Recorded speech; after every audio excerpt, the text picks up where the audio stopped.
What is up, Mixer? Welcome to This Week in the Mixer, Week 9 edition, Episode 11, also known as the Jet Fuel Does Not Melt Steel Beams episode. How's your team doing? My team's doing alright. Kind of where I want it to be right now, but we'll see how the future goes. How's your NFL team doing? That might be another story for some of us. So I wanted to start there, get into some general NFL discussion, take a look at the playoff picture, maybe make some predictions on who the best teams are, who's going to be in contention for the Super Bowl, and what teams have the best chances to make long runs. So biggest game of the weekend this past weekend was the Saints versus the Rams, and we saw the Rams finally go down to the Saints. Believe the Saints are 7-1 now. They lost week 1, haven't lost a game since, if not mistaken. The Rams dropped their first game of the year. Was a pretty good game. I know Michael Thomas scored a late touchdown that seemed to be the difference maker. And is that a preview of what the NFC Championship game is going to be? I think it's definitely the favorite at this point.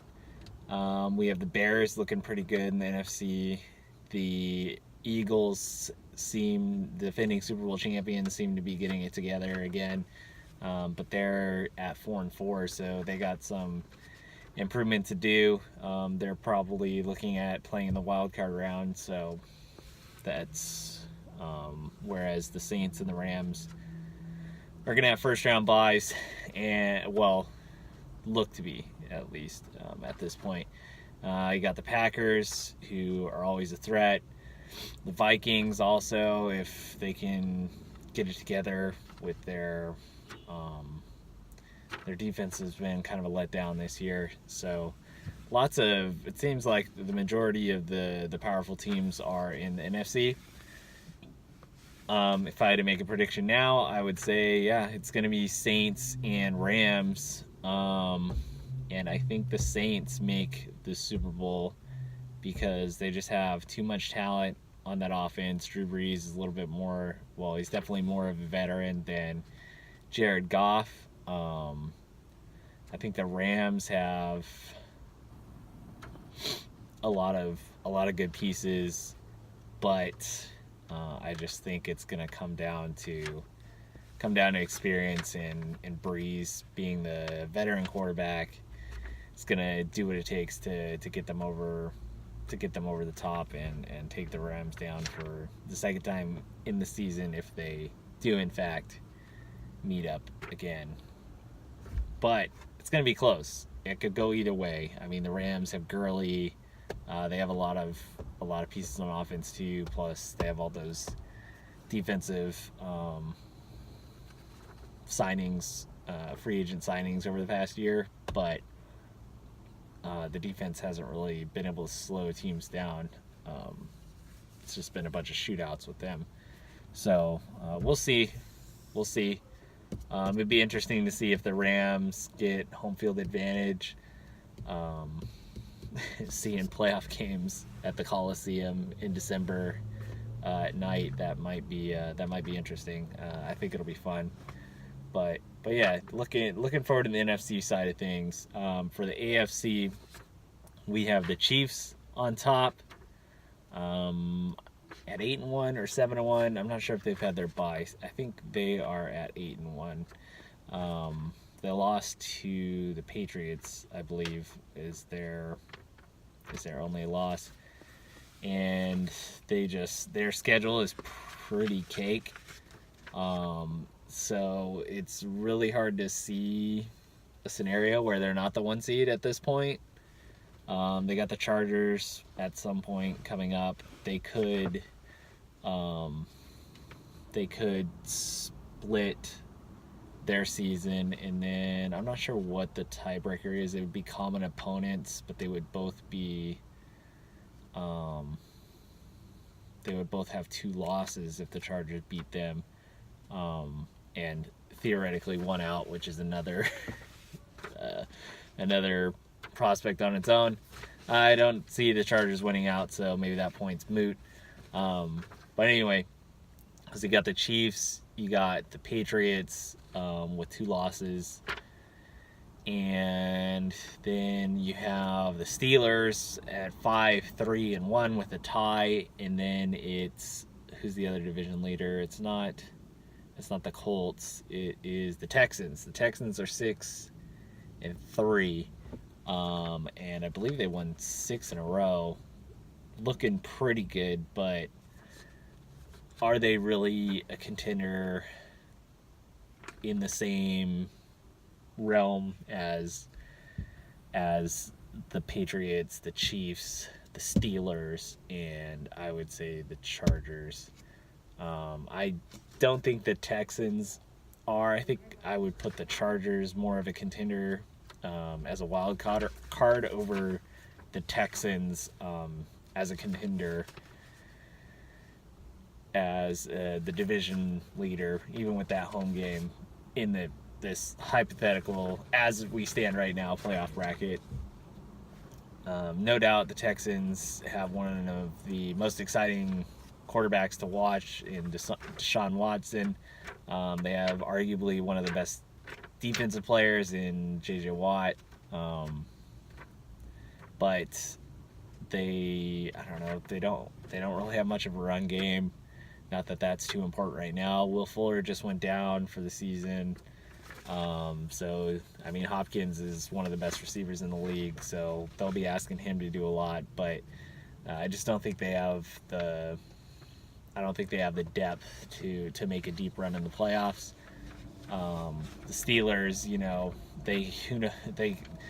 they always are kind of around like 10-6, 9-7, and then they make a playoff run, and next thing you know, they have another Super Bowl trophy in their case. So they're always in contention, especially with the possibility of Le'Veon Bell coming back. So you can't rule them out. They could beat any team in the AFC. The Patriots, same thing. They're probably gonna finish 13-3, 12-4.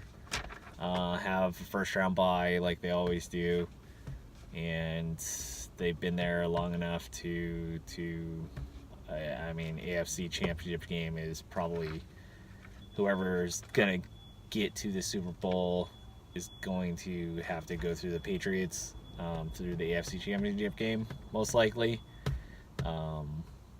Whether or not the Patriots make it or not, that's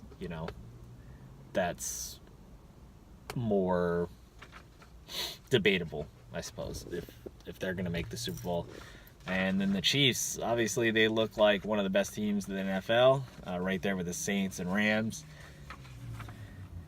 Problem is, Andy Reid teams typically start to slow down in the later months, December especially, and then the Chiefs struggle in the playoffs in general. So I believe they've exited in the first round. As long as I can remember. I'm not sure the actual stat, but I wouldn't be surprised if it goes back to like the 80s or something. It's a different team now. It's Patrick Mahomes leading the team, obviously different from the previous franchises. Arrowhead at home during the regular season is a really good home field advantage. Maybe in the playoffs it'll be the difference maker for the Chiefs, but I do think that the Chargers have the depth, good balance on their team. They have a great offense. Phillip Rivers is having one of his best seasons. He's being talked about with the MVP discussion, which is good to hear. But really, it's just the play of the overall team. He throws better when there's an established running game. We saw that firsthand with the LT years. and Melvin Gordon has just been getting done on the ground every week. So it's good to see that he's getting the recognition for how reliable and consistent he has been, I suppose. But mainly, I think that he's having such a good year just because the offense is so balanced right now, and he can actually, he just has more time. Teams have to respect the run, so he has more time to throw, and he's making good decisions instead of rush decisions, and the team just has confidence on offense. And if Joey Bosa comes back for the defense, you could be looking at a really good, balanced team. Maybe the best balanced offense to defense team in the league if Bosa comes back and adds that extra dangerous pass rush element. I'm really looking forward to getting to see it. It's a bummer they're not here, obviously. Come to terms with them being gone. Sorry to all those salty fans that are languishing in their success and are still bitter at this point. I would ask you if you were, I'm going to drop this woke bomb on you, ask you if you're angry at the Chargers or you dislike the Chargers now because they moved, or do you dislike yourself for liking this shitty team for so long and then now they're gone and you can't really follow them. It feels dirty. Doesn't feel good, but I don't know. Watching them win does make it a little easier. So I'm not gonna wear my gear around or anything around the city. Don't want to have those conversations, but yeah, it's good to see them winning. That wraps up the general NFL talk. I guess I could make some predictions real fast. Who's gonna be in the Super Bowl? I said Saints on the NFC. I'm gonna say, you know what? Fuck it. Saints Chargers. Why not? Let's do it. Of course, within 2 years after them leaving San Diego and LA team, the Chargers will be in the Super Bowl because the simulation is just a cruel monster, and the simulation overlords just like seeing San Diegans tears. We know that by now. So yeah, why not? That's my prediction. We'll see how it goes. They'll get through the Texans, and then they'll get the Patriots in the divisional round based on seeding, and then they'll get the Chiefs, and boom, they'll be in the Super Bowl. We'll see how that goes. It should be a fun one. Okay, let's get into the Week 9 recaps. We'll start off with me versus Jess right off the bat. Not sure Jess brought her A game this week. She started an inactive Chris Thompson. Pretty bold move. I think he was kind of a late scratch, but I feel like that should have been handled. A little embarrassing to leave that 0 there. She had Aaron Rodgers and Melvin Gordon both get 20. Bigger days seem possible for each one. Melvin Gordon, Chargers got out to an early lead, and I don't know, they just didn't have the ball on offense in the second half as much. And Aaron Rodgers, I think he struggled in the first half before finally getting the majority of his work done in the second. For my side, Matthew Stafford had a Stafford day. He put up 7 points on the road when it looked like it was going to be a shootout against the Vikings. Most of my starters had pretty mediocre days. Ryan Fitzpatrick, newly added Fitzmagic. Hopefully he keeps that starting job. Gonna need him. He did a little bit of damage in garbage time mostly, and by the garbage time for the Tampa Bay Buccaneers started about halfway through the second quarter because they were down like 3 scores by then. So anyway, Fitzpatrick got me 26 points.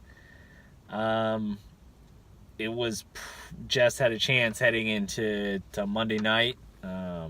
Was not looking forward to myself. Nothing like an island game tilt with two Cowboys players on the opposing team's rosters. I was starting to have flashbacks of that game with Mason when he had Dez and Zeke. This time, Jess had Dak and Amari Cooper, the newly acquired Amari Cooper, and it was not looking good for me right off the bat. They were force-feeding Amari Cooper the ball. He got a touchdown early, the first touchdown of the game, and I was tilting. Then the next drive, they went down the field targeting Cooper a lot, targeting him in the end zone, but Dak overthrew him a little bit. It was picked off. So, thanks to that, basically the Dallas offense kind of fizzled for the rest of the game. And thanks to that play, if that would have been a touchdown, it would have been more than a 10-point play. It would have been 11 because you get 4 for Dak, 6 for Cooper, plus the yardage, whatever that came out to. So you're looking at a 10 to 12-point play. Jess loses by 8. So thank God that was an interception there. Actually took some points off, so with the -2 on the interception. So anyway, Jess goes down 122 to 114. Moves me up to 6-3 on top of the division. Jess, I believe the highest scoring team in the division, drops to 3-6. Really unfortunate for her. But we'll see how she recuperates next week. Next up, we have Sean versus Mason. The two best records? No, not anymore. I think one of the two best records. One of the two best, either way. Two of the best teams in the mixer matched up in this one. Well, I mean, what can we say about Sean's team? His defense only managed 1 point. That's pretty pathetic. He's going to have to step that shit up. And Julio Jones scored a touchdown. Didn't think it was possible. I'm a little bummed. I was hoping to go the whole season without a touchdown just for the laughs. 2,000 yards and no touchdowns would have been talked about for years to come. You would see that one highlight. I could picture it now, like 70 years from now, in the Sports Center stat. Some player has like 1,500 yards and no touchdowns, and it will say the last player to do this was Julio Jones in 2018. And we're like, oh yeah, Julio Jones, I remember that name. But sadly, he scored the touchdown now, so we don't get that fun stat line for the rest of our lives. So those are definitely two most important takeaways from this game. Sean's defense sucks. It's a fraud. He has a fraud defense on a fraud team. His defense only got 1 point, and Julio Jones scored a touchdown for Mason. Thank God. Sean is not back at all. Not back by any means. He wins though. Not gonna read the score. We'll just forget the score for Mason's sake. Both teams at 6-3. Next up, we have Zach versus Danny. The loser leaves town matchup. You lose this one, it's not looking good for the playoffs. So both teams entered this game with their backs up against the wall, propping up the floor of the league standings for each division. For Zach, DeAndre Hopkins had turned his increased role with Will Fuller out into another 100-yard plus game and a touchdown. He scored 27 points. Josh Gordon for Zach. Looks like Josh Gordon's getting more involved with the Pats offense. He's fitting in now, even though he's missing those meetings allegedly. He gets 100 yards and a touchdown for the first time. Gets 25 points. For Danny, Keenan Allen, he had a day, went over 100, and I think he had 9 receptions. Greg Olsen, the two of them partied like it's 2016. They combined for 40 points. But Danny has to learn the hard way. You don't approach a cornered former mixer champ while he's frothing at the mouth for a win. Zach, the doorman, ragdolls Danny. 162 to 113. Danny drops to 2-7. Zach stays alive. He's up to 4-5. Next up, we have Jake versus Matt. Championship game rematch. Seemed like one side of this matchup always forgets to show up. It's been Jake, it's been Matt. It's kind of going back and forth. This time, both teams struggled. Maybe both forgot to show up. Matt's QBs made the game respectable, but he had big disappointments from the bye week's fill-ins. Made for a tough Sunday for him. Tariq Cohen's season might be coming to an end. Sorry, Matt. Bear weather is blowing into the Windy City. It's about to be Jordan Howard. 1 point for Cohen. Too bad. Kirk Cousins got 8 points for Jake. Jake, did you like that? That's what I gotta ask you. Did you like that? Kareem Hunt's 33 points carried Jake to a comfortable win. He climbs over 500 to 5-4. Matt, 1 game below 500, drops to 4-5. Final score 112-84. Next up, Anthony. Last matchup, I believe. Got to get this done. Anthony versus Jeff. We'll go through this one quick. Jeff, huge days for Christian McCaffrey, Connor, Mahomes. They scored 31, 29, 29 points respectively. Rest of Jeff's team didn't do too much. Anthony keeps riding Matt Ryan. He's been having a great season after week 1.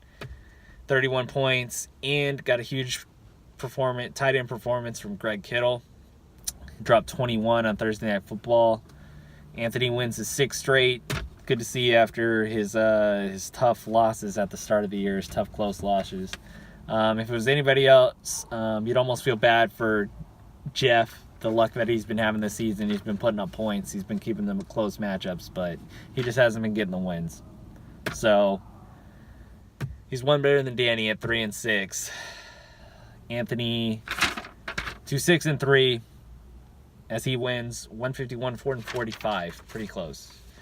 So we'll get into, let's do the check-ins real fast. Well, next week we have I take on Sean. That'll be a fun one. I take on the fraud. Coming for you, bro. Then we got Jake versus Mason. Need you to win that one, Mace. Step it up. Zach versus Jeff. Jake. This is a typo. Who does Jake play? Jake played Matt already. He's not playing Mason. Yes, he is. Jake's playing Mason. Who am I missing? I'm missing Matt versus Anthony, I guess. No, Anthony's playing Jess. Matt versus Danny must be the other one. Sorry, my sheet's a little off. I'm assuming the matchup I'm missing, Matt versus Danny. Luke Wilson this week. He got 2 catches for 17 yards. So he's now had multiple catches in 3 straight weeks.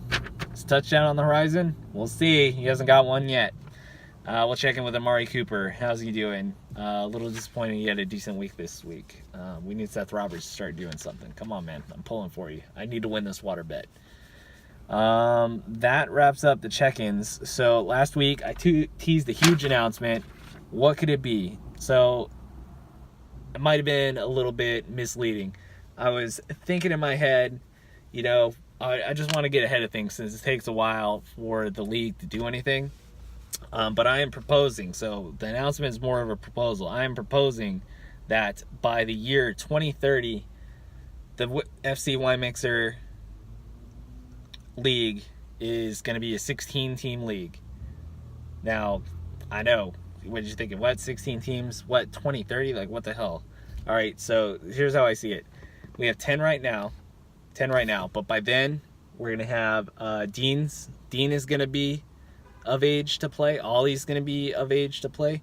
Jake's going to be of age to play. Eli is going to be of age to play. My nephew is going to be of age to play. So that's 15. Then my kid is going to be of age to play. That's right. Your boy snuck one past the goalie. Belinda's pregnant. Baby coming soon. Due in May. Huge news. We didn't know it was going to happen. Big surprise. Some like personal things in there. that I don't know if I can talk about, but yeah, anyway, Belinda's pregnant. We're super excited. Wanted you guys to find out here. Sorry, I don't know. I didn't come out with it like normally, but anyway, I thought maybe you'd get more people to watch. I was wrong about last week because nobody fucking watched the video. But yeah, that wraps it up. Huge news. I'm excited. Joining the dad club. Hopefully somebody's got some white Nikes I can borrow. And Danny, I'm gonna need some jokes. So yeah, send them to me. That's it for this week, guys. Good luck in week 10. Go get it. See ya.